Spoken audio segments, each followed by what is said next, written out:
Mélissa et Eh bienvenue. ben, merci beaucoup. Merci de me donner la parole.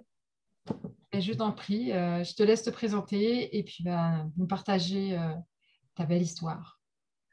D'accord. Je m'appelle Mélissa, j'ai 27 ans. Ça fait 10 ans que je suis avec mon mari et nous avons ensemble deux petites filles, une qui a 2 ans et demi et l'autre qui va avoir 6 mois. La première est née par césarienne. Et la deuxième est arrivée au mois de mars 2022, dans la chaleur de notre maison, même si nous avions prévu voilà, un enfantement autonome, en fait. On va dire que ça ne s'est pas tout à fait passé comme on l'avait imaginé, mais on en garde le plus beau des souvenirs. Donc, ma première petite puce, elle est née en février 2020. C'était un bébé arc-en-ciel, puisque j'avais fait une fausse couche quelques mois avant. Et on a eu la chance qu'elle se niche très vite au creux de mon ventre après la perte de ce premier bébé. Donc, elle est arrivée dans mon petit bidou 4 mois après ma fausse couche. Et donc, j'ai eu une belle grossesse dans l'ensemble. Un petit coup de flip autour de 33 semaines où le col était un peu court, donc j'ai été alitée pendant 4 semaines. À ce moment-là, je voulais tenter d'accoucher sans péridurale, mais je ne me mettais vraiment aucune pression. Je me disais, je ferai au feeling, je verrai voilà, comment ça se passe. Et on a eu un retournement de situation au moment de l'échographie du troisième trimestre, puisqu'on a découvert un kyste à l'ovaire gauche sur ma petite fille. Et à ce moment-là, c'est enclenché un suivi un peu plus rapproché. Donc moi, j'ai été suivie en maternité de niveau 3 dans un centre de diagnostic anténatal. Donc c'est un centre où on est suivi quand il y a des pathologies sur les fœtus, en fait.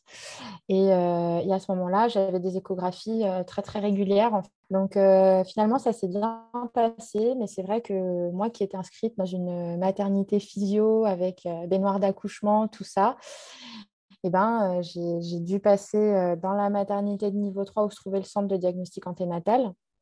Et j'ai basculé mon inscription là-bas parce que c'est vrai qu'on avait fait un petit peu peur en me disant que voilà, pour la prise en charge le jour J, ce serait mieux, que voilà, on ne savait jamais ce qui pouvait se passer, que si elle était opérée, elle sera opérée voilà, très très vite après la naissance, même tout simplement pour contrôler, que ce serait plus simple. Donc je me suis retrouvée dans une maternité voilà, avec, on va dire, une tradition de naissance et d'accouchement très médicalisée au final.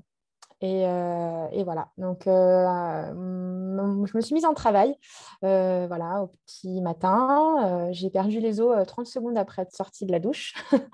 Et puis, voilà, j'ai réveillé mon mari et on est parti assez vite.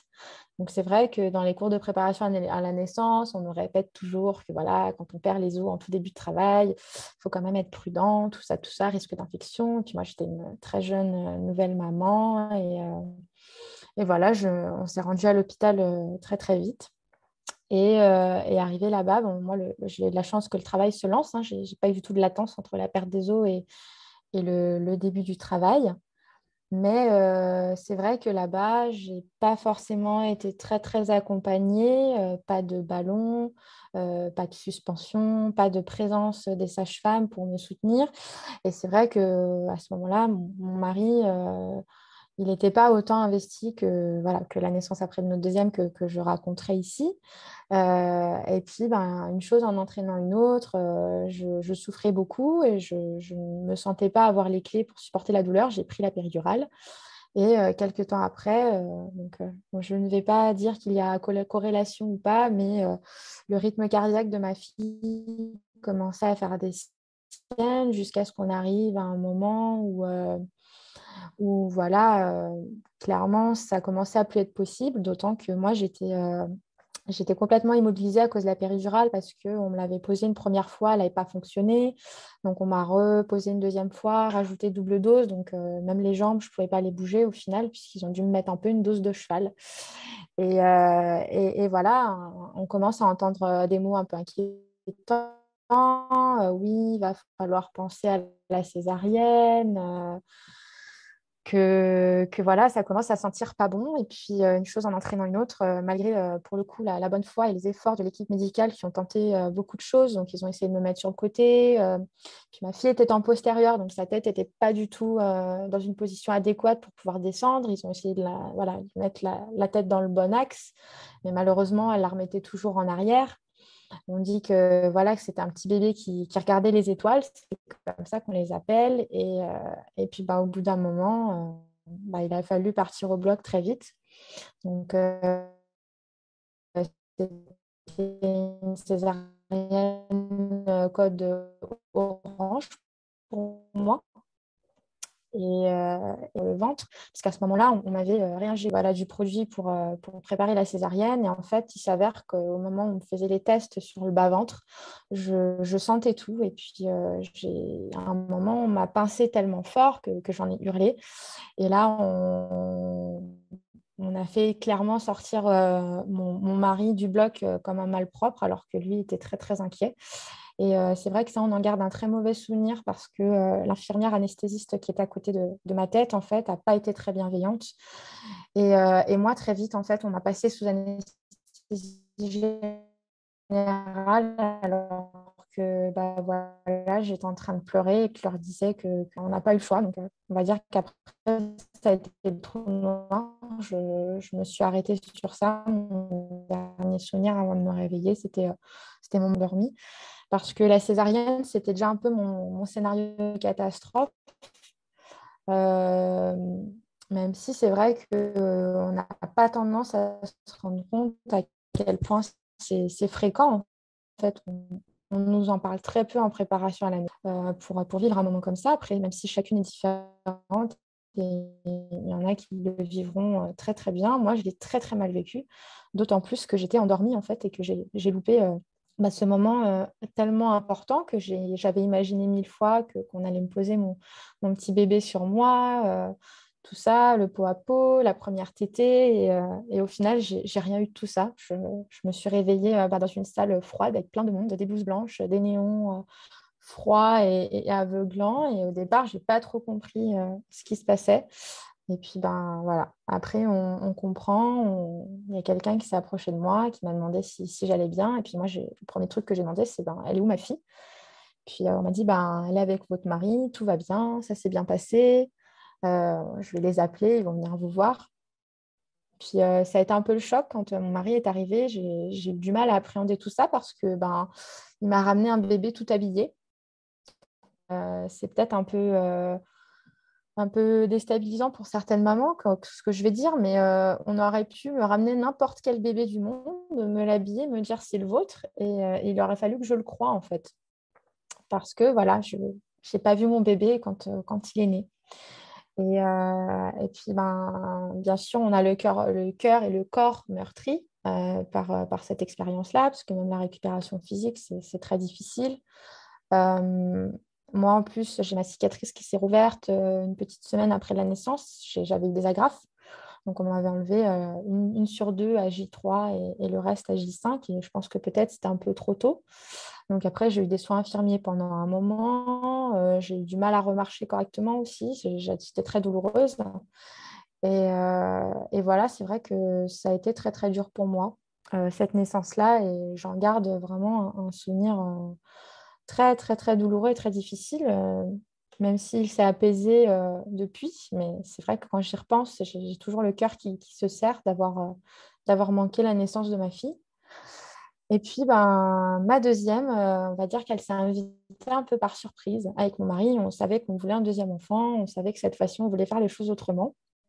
Et avant même qu'elle arrive au creux de moi, et on en avait un petit peu discuté et on savait que cette fois-ci, ce serait chez nous avec nos conditions et voilà, notre manière de faire.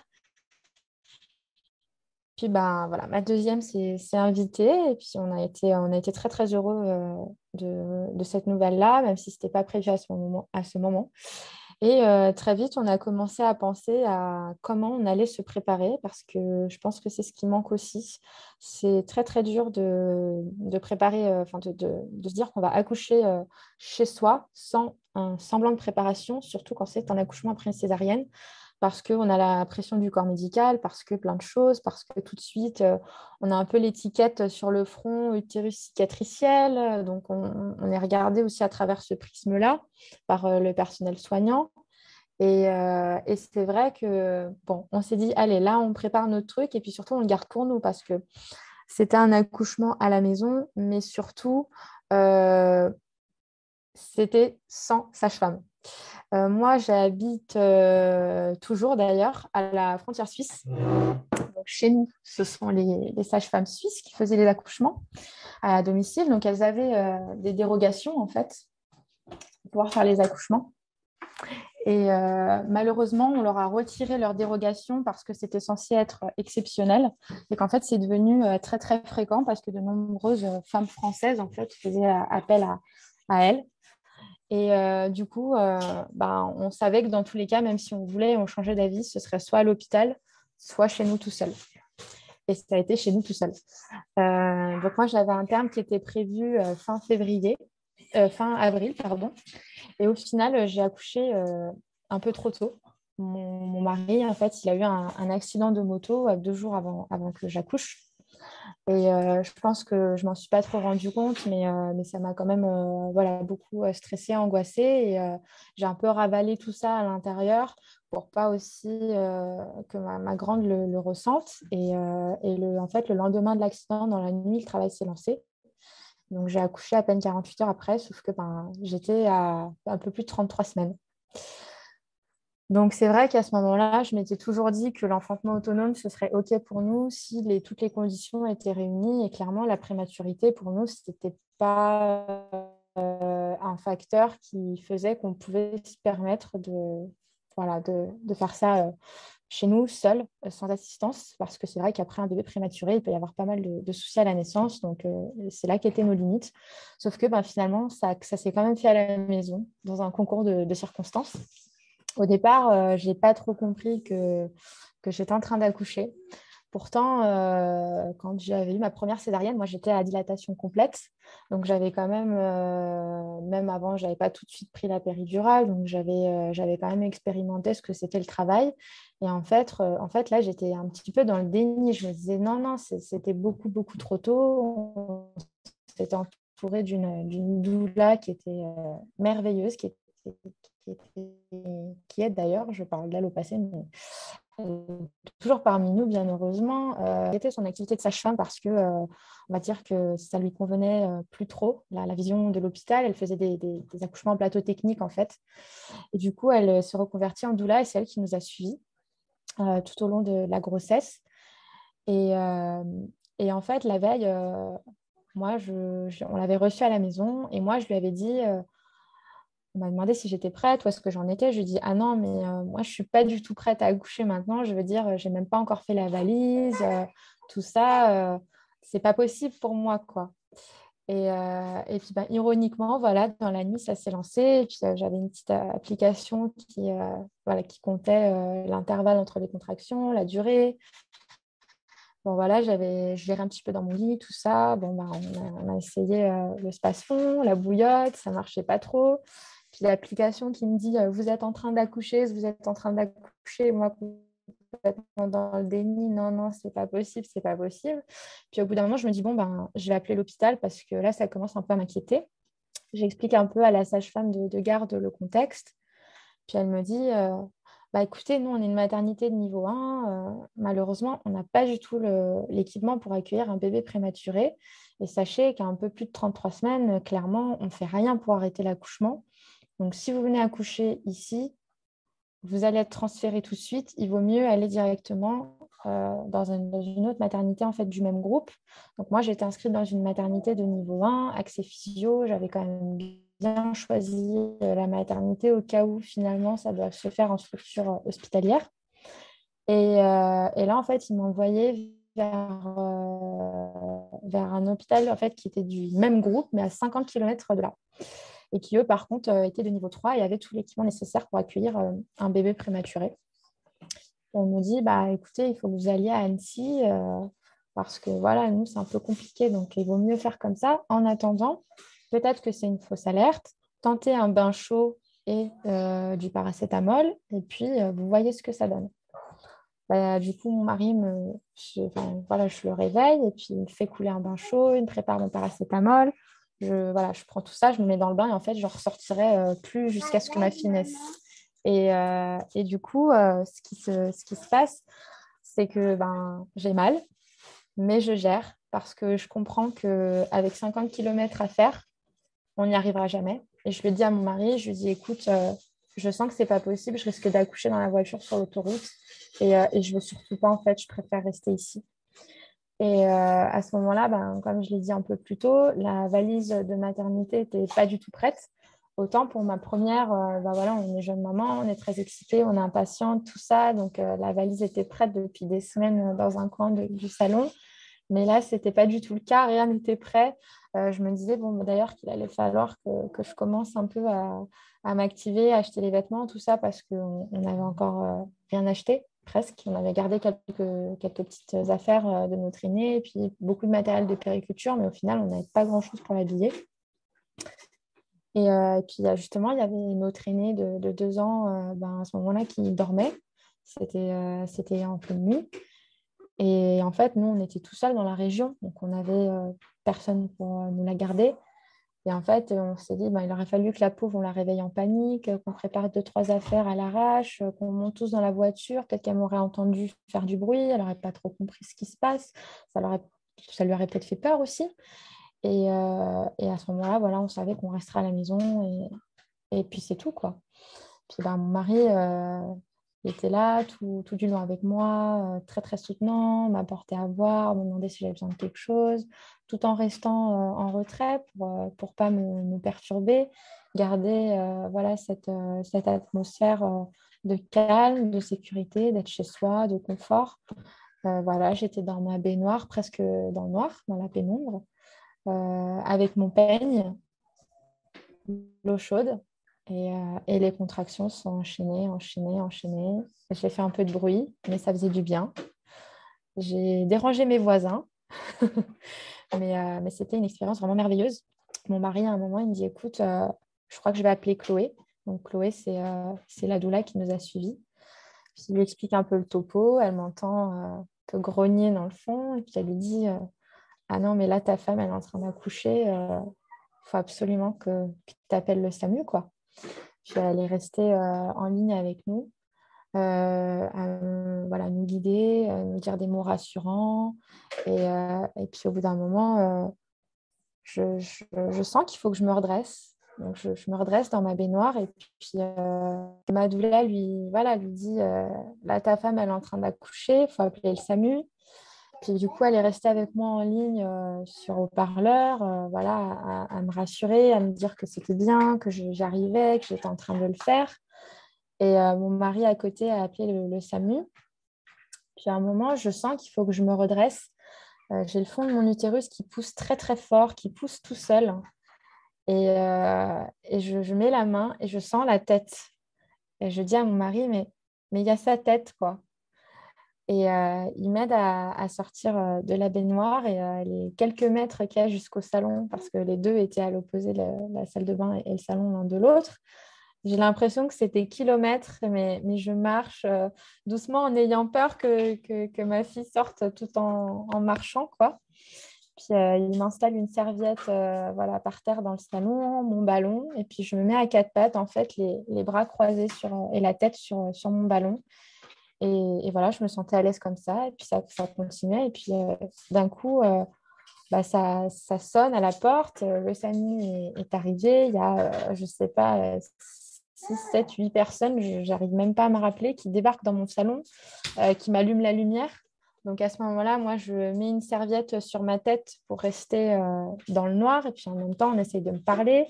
Et moi, j'essaie voilà, de me concentrer sur ce que je suis en train de faire et pas me laisser perturber par l'irruption en fait de tous ces gens chez moi. Et puis on m'attrape le bras, on commence à me poser une perfusion. Puis à ce moment-là, voilà, mon mari, il essaye aussi de faire en sorte qu'on ne me dérange pas trop. Puis la médecin du SAMU qui dit qu'elle n'est pas très à l'aise que je sois à quatre pattes, que ça la gêne, qui me demande de me mettre sur le dos, sur mon canapé. Et moi qui dis, bah, je reste comme ça, quoi. Puis mon mari, et puis elle insiste, et puis mon mari qui lui dit, ah non, non, mais je vous dis tout de suite, elle ne bougera pas, elle restera à quatre pattes. Donc, va falloir que vous fassiez avec, quoi. Et du coup, elle a compris que c'était peine perdue. En fait, elle était jeune, je pense, et inexpérimentée, et surtout qu'elle n'avait pas l'habitude de faire des accouchements très souvent, et encore moins à quatre pattes. Donc, clairement, ça lui a fait peur. Mais à ce moment-là, on s'est dit, ben, on ne se laissera pas encore déposséder de ce moment-là. Et on fera pas comme ça, quoi. Moi, je me sentais tellement bien à quatre pattes, c'était instinctivement la position que j'ai prise. Au final, ma fille sortait toute seule, hein, il n'y avait rien à faire. Hein. On me disait, ce qui me faisait rire, c'est que moi, j'étais sous ma serviette toujours, et puis elle me disait, quand il y a une contraction, vous poussez, poussez. Et puis moi, dans ma tête, j'étais là, mais ça pousse tout seul, en fait. Voilà, donc il n'y a rien à faire, ça se fait tout seul. Et puis, ben, la tête qui était quasiment là, hein, en quelques contractions. Ils sont arrivés 10 minutes avant que ma fille elle naisse. Donc, pour donner une idée, en quelques contractions, sa tête est sortie. Et puis, le reste de son corps, il a glissé à la contraction suivante. Et puis, ben, voilà, la médecin du SAMU l'a réceptionné à ce moment-là. Et je me suis dit, ben, ça y est, on l'a fait, quoi. C'était incroyable, tout ce qui s'est passé. On s'était tellement préparés, nous-mêmes tout seuls, avec notre doula aussi, pendant tous ces mois-là, que ça avait l'air un peu irréel. Ouais, j'ai versé quelques larmes. Je me suis dit, c'est incroyable. Et cette fois-ci, où on m'a posé mon bébé sur moi, et je me suis dit, ouais, c'est mon bébé. Et je l'ai fait, quoi. Et j'ai fait naître mon bébé. Et c'était vraiment merveilleux. Voilà, le plus beau des souvenirs. Même si c'est vrai que le après était un peu moins chouette parce que du coup, ben, ma fille elle a été transférée à l'hôpital. Moi aussi, je suis restée que 2 jours. J'ai demandé à sortir un peu plus tôt parce que je n'aime pas trop les hôpitaux en temps normal. Ça ne me rappelle pas un très, très bon souvenir. Et puis, je voulais être avec mon aînée aussi, qui elle, est arrivée dans notre salon alors que tout le bruit que j'ai fait. Sa sœur, qui est née à 6h09, et ben, quelques minutes après, elle a débarqué dans le salon pour voir sa sœur voilà, posée sur moi. Et elle était toute émerveillée. Et je me dis, mais avec tout le bruit que j'ai fait, elle a dormi, dormi, dormi tout le long sans être perturbée. Et on s'est dit avec mon mari, ben, ça devait se passer comme ça en fait. On n'a eu personne pour la garder, pour s'occuper d'elle. Et elle a dormi. Et elle a découvert sa sœur quand elle est née. Et c'était un moment qui restera. Donc c'était un moment vraiment merveilleux. Et cette fois-ci, on a été acteurs à 200% de cette naissance. Et c'est ce qui nous avait manqué la première fois parce qu'au final, voilà, ni l'un ni l'autre, on l'avait vécu. Et là, on l'a vraiment vécu ensemble. C'était un travail d'équipe entre nous, en tant que couple, notre petit bébé et sa grande sœur, qui quelque part aussi a fait équipe avec nous en dormant tout du long. Waouh, super, franchement magnifique. Voilà, donc du coup, bah, par rapport à tout ce que tu as raconté, je suis curieuse de savoir comment ça s'est passé, notamment par rapport à la délivrance du placenta, et puis ben, le reste, est-ce que tu as pu avoir quand même, comment dire, un entourage plutôt bienveillant, que ce soit au niveau médical ou au niveau familial, etc. Alors, dans l'ensemble, ça s'est bien passé. C'est vrai qu'après, l'intervention du SAMU a fait que ben, certaines choses qu'on souhaitait mettre en place pour la naissance n'ont pas forcément pu se faire. Bah, quand ils sont arrivés, j'avais expliqué qu'on m'a posé une perfusion. Et à ce moment-là, mon mari, il m'a dit, mais c'est pourquoi faire? Puis voilà, entre deux contractions, je lui explique, ben, c'est pour l'ocytocine, pour la délivrance du placenta. Étant donné qu'on avait quand même un peu cassé ma bulle, même si je faisais en sorte d'être voilà, le plus dedans possible, mais voilà, il y avait une effervescence autour de moi qu'il était quand même dur d'ignorer. Et à ce moment-là, j'ai accepté l'injection d'ocytocine euh, parce que très honnêtement, voilà, j'avais j'étais quand même un petit peu angoissée à l'idée que voilà, il m'est vraiment dérangé et que j'ai du mal à en sécréter moi naturellement à cause de, voilà, de leur intervention et puis de leur présence tout simplement. Là, c'est vrai que j'étais très à l'aise d'être chez moi, mais bon, quand on a voilà, 6, 7, 8 personnes qui déboulent dans le salon, qui allument la lumière, qui parlent entre eux, qui disent ceci, cela, voilà, c'est quand même un peu dur de faire le vide. Donc, j'ai accepté l'injection. Et du coup, par contre, pour la délivrance du placenta, je me suis mis tranquillement sur le dos. J'avais ma fille sur moi. Voilà, on était en peau à peau. J'étais bien au chaud, elle aussi. Et puis, ben, le placenta a fini par arriver. Un petit peu long à sortir, je pense une petite demi-heure. Mais je pense que voilà, c'est clairement leur présence qui a peut-être pas aidé aussi. Et sans aucun problème, la délivrance s'est très bien faite. J'avais des contractions, mais quand même que je trouvais un peu faibles. Donc, je poussais légèrement pour aider. Et après, sinon, une fois qu'il s'est décroché, il est sorti d'un coup. Hein. Il est tombé. Ils avaient préparé un petit sac, hein, du coup, pour le réceptionner. Il est tombé dans le sac. Il a éclaboussé un peu, un peu autour, quoi. Mais voilà, sinon, pour la délivrance du placenta, puis cette fois-ci, on a eu la chance que mon mari puisse couper le cordon aussi. Par contre, ce qui a été un peu moins cool, c'est que en fait, dès que ma fille est sortie et qu'on me l'a posée dessus, en fait, le cordon était assez court hein, parce que elle était à peine au niveau de ma poitrine que je sentais que le cordon tirait. Donc, il n'était vraiment pas très, très long. Je sais, je n'ai pas les connaissances médicales, mais peut-être que c'est dû aussi sa prématurité. Peut-être qu'il n'avait pas fini voilà, de s'allonger. Voilà. Honnêtement, je ne sais pas. Mais en tout cas, il était un peu court. Et en fait, ils l'ont clampé très vite sans nous le dire. C'est-à-dire qu'on n'a même pas eu le temps de s'en rendre compte que, hop, il était clampé. Puis mon mari a dit non, non, mais moi, on voulait faire le clampage tardif. Non, on s'était dit, ben, on va attendre tranquillement que le cordon cesse de battre. Enfin, c'est ce qu'on voulait faire au début. Et puis en fait, on nous a dit, ah, ben non, mais maintenant qu'il est clampé, on ne peut pas le déclamper, quoi. Donc, on était quand même déçus parce qu'en fait, on s'est dit, ben, c'est là qu'on voit que le consentement du patient, ben, il n'est pas toujours voilà, recueilli parce qu'on ne nous a même pas prévenu, ne serait-ce que prévenu, sans parler de demander est-ce qu'on peut clamper, juste nous dire, ben, on clampe. Non, non, ils ont fait ça vraiment comme si de rien n'était, quoi, sans nous le demander. Donc, c'est vrai on était un peu contrariés par rapport à ça. Mais après, pour le reste, comme on a quand même su imposer certaines de nos conditions, surtout le fait d'accoucher dans la position qui me plaisait, quoi, ben, on se dit quand même que malgré l'intervention extérieure, on s'en est pas trop mal sorti. Mais c'est vrai qu'on le sait, on n'aurait même pas eu besoin d'aide, en réalité. Voilà. Ils sont arrivés, puis 10 minutes après, elle était là, puis moi, mon corps poussait tout seul. Donc, si c'était pas le médecin du SAMU qui avait réceptionné ma fille, ça aurait été moi, en fait. Donc, voilà.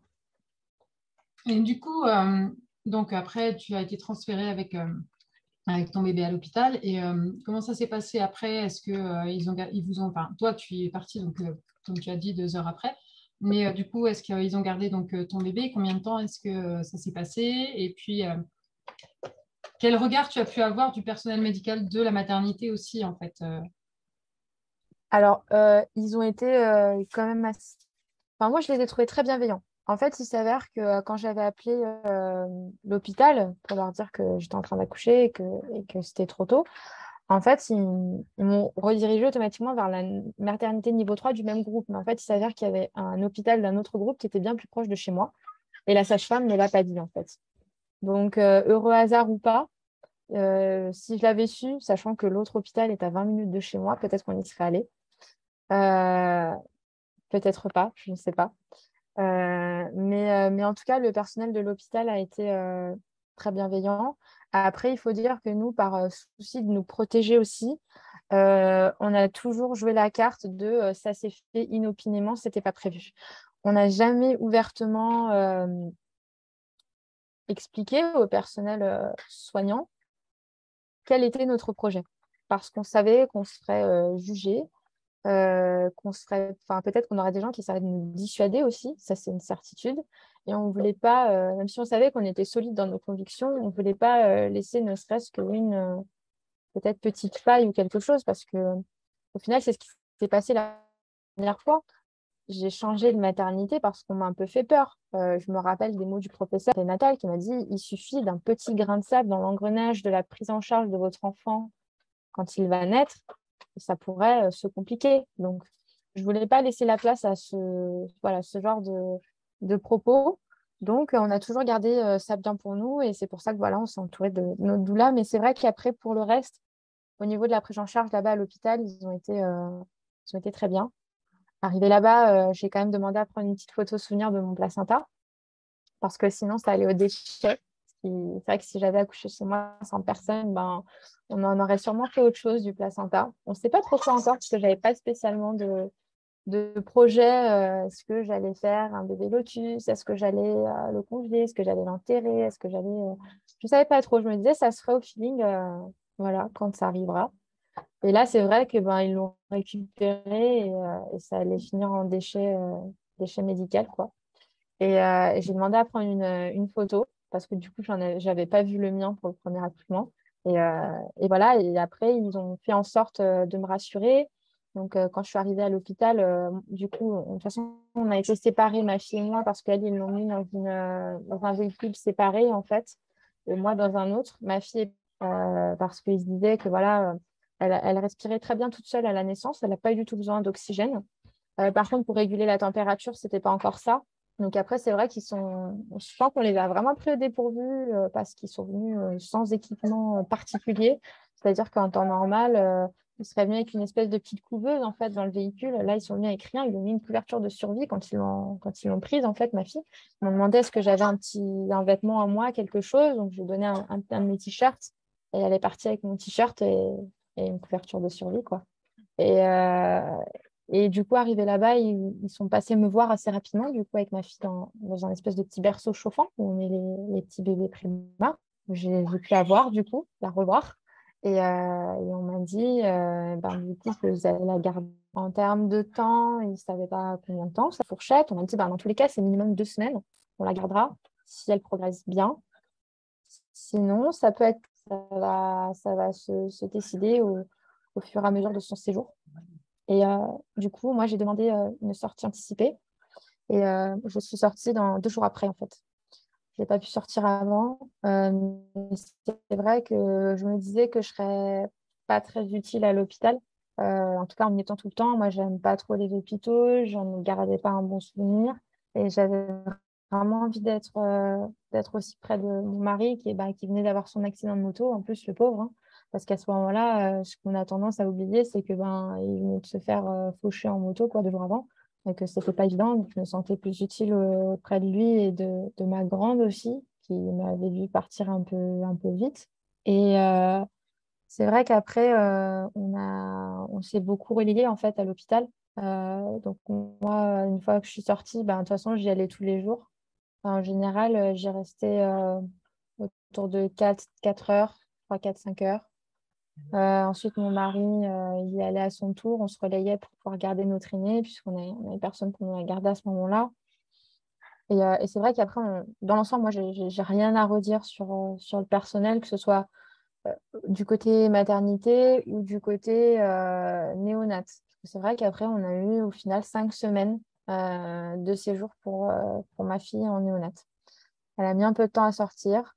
Parce qu'après ça, c'est une petite parenthèse, mais comme mon aîné, beaucoup de soucis digestifs, RGO, allergies, tout ça. Donc, elle a son équilibre là-bas parce que j'ai tiré mon lait. J'ai beaucoup tiré mon lait au début. J'ai tiré un stock monstrueux qui, au final, lui a été donné que très peu parce qu'on voyait que ça allait pas trop et on l'a fait passer sous un lait médicalisé sans protéines de lait de vache jusqu'à ce que son état s'améliore suffisamment et se stabilise pour qu'elle puisse sortir. Mais c'est vrai qu'après, je pense on a eu de la bienveillance autour de nous parce qu'on était, on va dire, on a joué un peu les simplets, style, bah non, mais c'était pas prévu, on savait pas quoi faire, on a été pris au dépourvu, tout ça. Mais c'est vrai que nous, c'était bien préparé dans notre tête. Moi, pendant toute ma grossesse, j'ai échangé avec d'autres mamans sur les réseaux sociaux qui racontaient leurs histoires. C'est vrai qu'en général, il y a peu d'AVAC en enfantement autonome, mais il y en a quelques-uns.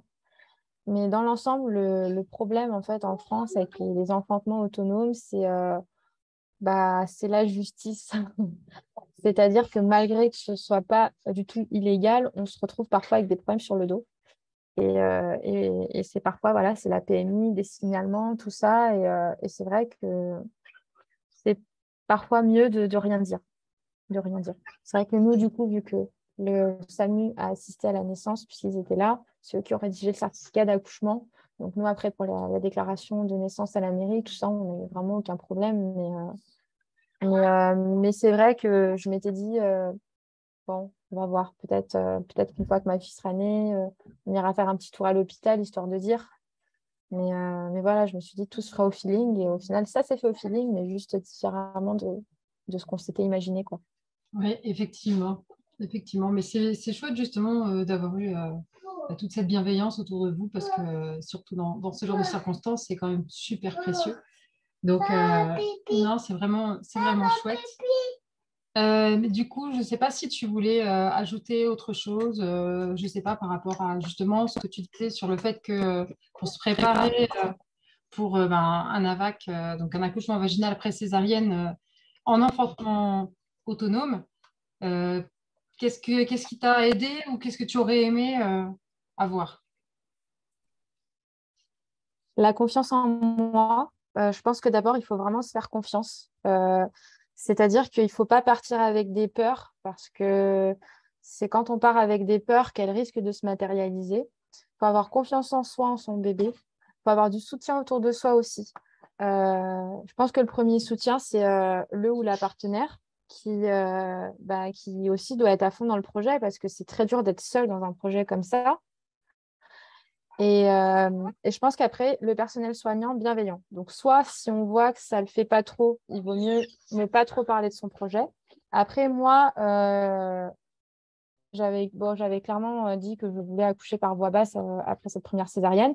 Et j'étais dans une maternité qui était très, très bienveillante à ce sujet. Bon, après, moi, j'avais eu qu'une césarienne aussi. Donc voilà, et puis c'était pas pour cause maternelle, et puis moi je pense qu'il y avait tout un contexte, mais en tout cas la gynécologue obstétricienne qui me voilà, parce qu'après moi j'ai été suivie par des sages-femmes, mais à un moment j'ai rencontré une gynéco obstétricienne, ce qui est obligatoire quand on prépare un AVAC, pour un peu faire le tour du sujet, valider ou pas entre guillemets le projet, bien que j'ai envie de dire ils ont rien à valider parce que concrètement ils peuvent pas en réalité refuser. Il y a quand même le consentement du patient en fait qui prime sur tout le reste. Ils doivent nous informer des risques, tout ça, mais ça s'arrête là en fait. Et après, ils doivent nous accompagner avec bienveillance dans le projet. Et je pense que c'est très important d'avoir une équipe qui est bienveillante. Et moi, en tout cas, c'était mon cas.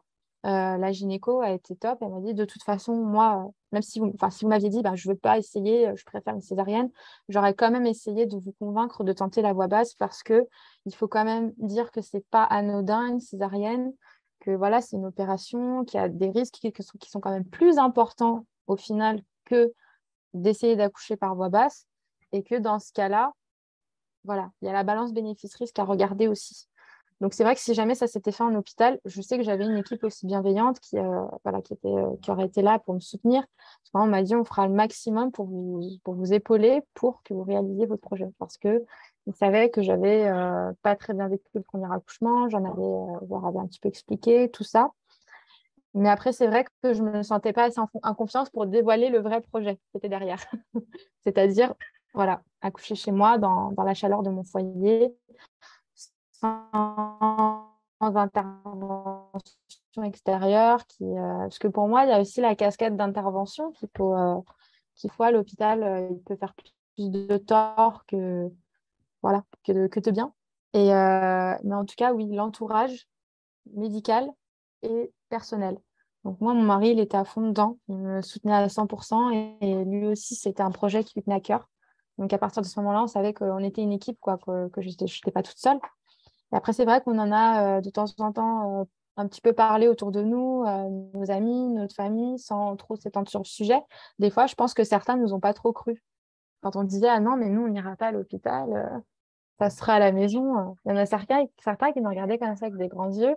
Bah, on a eu les mamans aussi qui nous disaient, ouais, mais on ne sait jamais, qui avait un peu peur. Mais on a vraiment essayé de rester hermétique en fait à tout ça, parce que parfois aussi, ça peut être les proches qui ont peur pour nous. Et en fait, enfin, il y aura un transfert un peu. Leurs peurs vont devenir nos peurs, alors que peut-être qu'on n'aurait pas du tout eu peur pour les mêmes choses, quoi. Et ben, ça peut vite déstabiliser le projet.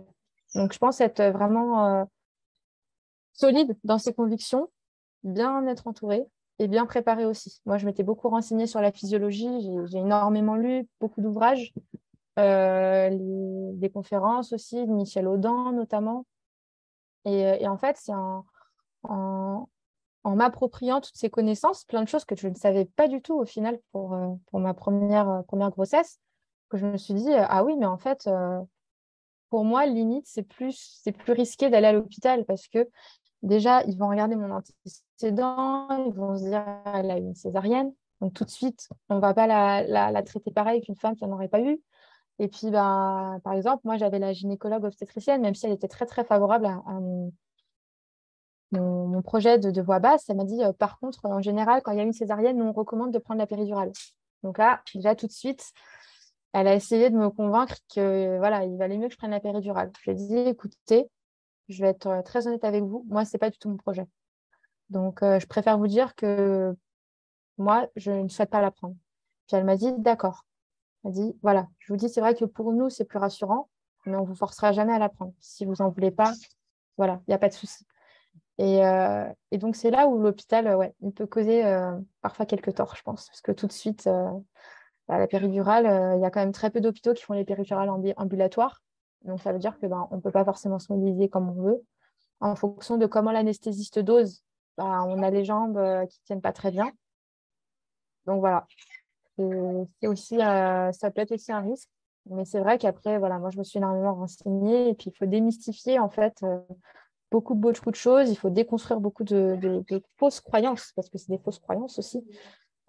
Toujours, le danger numéro un qu'on nous brandit, c'est la rupture utérine, mais on parle rarement du taux qui est quand même assez faible et qui augmente aussi très très peu au final au fil des césariennes et puis plein de choses comme ça. Voilà. Il y a des très beaux ouvrages très accessibles en plus en français, beaucoup plus de références en anglais c'est sûr, mais qui permettent déjà voilà, d'avoir des connaissances, d'être mieux armé en fait face au personnel soignant qui eux-mêmes parfois véhiculent des choses qui sont fausses aussi.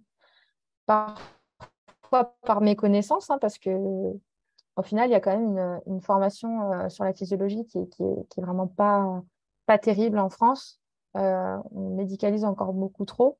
Et parfois, des choses aussi où enfin, parfois, ils peuvent délibérément détourner ou déformer certaines choses pour nous inciter à. Donc ça aussi, il faut y réfléchir. Et puis, je pense qu'il faut remettre au centre de la table le consentement du patient. Parfois, on croit qu'on est obligé de prendre une péridurale, obligé d'avoir une césarienne, obligé de... Mais en fait, on est obligé à rien. Et chaque geste qui est effectué par le personnel soignant, en principe, ils doivent recueillir notre accord là-dessus. Et ça peut être pour des choses parfois moins importantes et parfois très, très importantes. Donc ça, il ne faut pas l'oublier et pas hésiter à leur rappeler aussi, parce qu'il y en a certains, quand on leur parle la loi Kouchner, ils se disent, ah mince, ben, on a quelqu'un qui connaît un petit peu son sujet en face, et puis ben, tout de suite, on a une autre appréhension du patient. On se dit, ben, là, je ne vais peut-être pas pouvoir lui raconter n'importe quoi, ou je ne vais peut-être pas pouvoir faire n'importe quoi, ou voilà. Donc je pense que c'est important aussi. Oui, tout à fait. C'est ce que je dis et ce que je redis sur tout ce que je partage. C'est vraiment un cheminement interne, un cheminement personnel qui est très puissant. Et puis, j'ai presque envie de dire que parfois, c'est presque ce cheminement-là qui est, je ne vais pas dire qu'il est encore plus en puissance que la naissance en elle-même, mais il est déjà une énorme pierre vers justement cette puissance qu'on retrouve après avoir donné naissance par voie basse en fait à son bébé. Donc oui, c'est vraiment super important de se préparer et contrairement à ce que beaucoup de personnes pensent, donner naissance seule chez soi, c'est pas un coup de tête, c'est pas de la folie, c'est toujours très très très préparé. Oui, parce que nous, c'était notre cas. Et puis aussi, on a toujours l'image, peut-être, enfin, moi, je sais que c'est beaucoup de mamans qui racontaient leurs histoires de naissance, d'enfantement autonome, en fait, qui racontaient des histoires où elles étaient vues un peu comme avec leurs compagnons, comme leurs compagnes, comme des marginaux, des gens un peu bizarres, des gens un peu fous, inconscients, on ne sait pas trop, parce qu'il y a énormément de préjugés au final. Et en fait, pas du tout. C'est des gens comme tout le monde, mais juste qui ont une perspective différente. Voilà. Aujourd'hui, la naissance, pour beaucoup, elle passe forcément par l'hôpital. On a une vision de la naissance où ben, la péridurale existe, pourquoi s'en priver après tout, quand on regarde dans les films, ça fait flipper. Elles sont là en train d'hurler la mort, sur le dos, en train de pousser. On dirait qu'elles vont s'arrêter de respirer. En fait, il y a plein de choses ouais, à déconstruire, à démystifier, des fausses croyances, des fausses représentations. Et en fait, non, on est juste des femmes comme les autres, mais voilà, on a envie de s'approprier ou se réapproprier la naissance parce que c'est un moment unique dans une vie. Et moi, c'est ce que je dirais toujours, même si j'ai vécu une expérience transcendante avec la naissance de ma deuxième, qui était incroyable, où je me suis dit, mais oui, je suis puissante, je l'ai fait, j'ai fait un truc incroyable. Bah, quelque part, ça ne me rendra jamais la naissance de ma première que je n'ai jamais vécue. Donc, c'est un moment unique dans une vie. C'est-à-dire que le personnel soignant, des femmes qui viennent accoucher, ils en voient tous les jours, plusieurs fois par jour, toute l'année. On est presque comme des numéros, on est voilà, des gens presque sans visage, sans émotion. Mais en fait, pour nous, c'est un souvenir qui restera à vie, on s'en rappellera toujours. C'est unique une fois dans une vie, même si pour eux, ils voient plein de femmes comme nous qui vont donner naissance. Tout C'est à pour ça fait. qu'il faut asseoir ces revendications. C'est ça. C'est pour ça que oui, c'est super important ben, soit de s'informer, soit d'avoir confiance et justement de virer toutes les peurs avant cette naissance parce que voilà, on en vit pas beaucoup dans une vie, des moments où on peut justement expérimenter cette puissance qu'on a à l'intérieur de nous et qui nous transforme parce que mine de rien, ben oui, en fait, on est quand même transformé après. Oui, on en ressort complètement transformé, c'est vrai. Moi, je le souhaite à toutes celles qui en rêvent, qui préparent voilà, ce moment avec impatience, avec envie, en se disant j'y arriverai pas, ou peut-être que non, il faut y aller sans, voilà, sans peur et en confiance, bien accompagné. Et moi, je pense que tout est réalisable. Je suis aussi une maman sur les réseaux sociaux qui, en plus, elle a eu une éventration après sa première césarienne et elle a donné naissance voilà, en autonomie. Et on se dit, mais tout est possible, en fait, parce qu'on lui avait dit, mais après ça, c'est impossible. Eh Oui, ben non, impossible, non.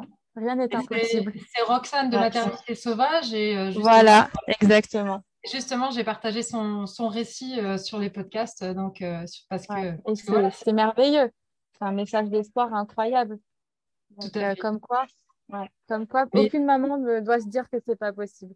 tout à fait. Et ton message à toi est un message d'espoir aussi, quand même aussi, hein, un très grand message d'espoir. Donc, merci vraiment beaucoup d'avoir partagé ces moments-là. Eh ben, C'est vraiment merci de précieux. m'avoir donné la parole. J'espère que voilà, ça aidera d'autres mamans à avoir le même cheminement et à se dire qu'elles peuvent aussi, quoi. Parce qu'elles peuvent. Elles sont puissantes. On est puissantes. Mais écoute, je te remercie encore et puis je te Merci souhaite une beaucoup. très belle fin de journée.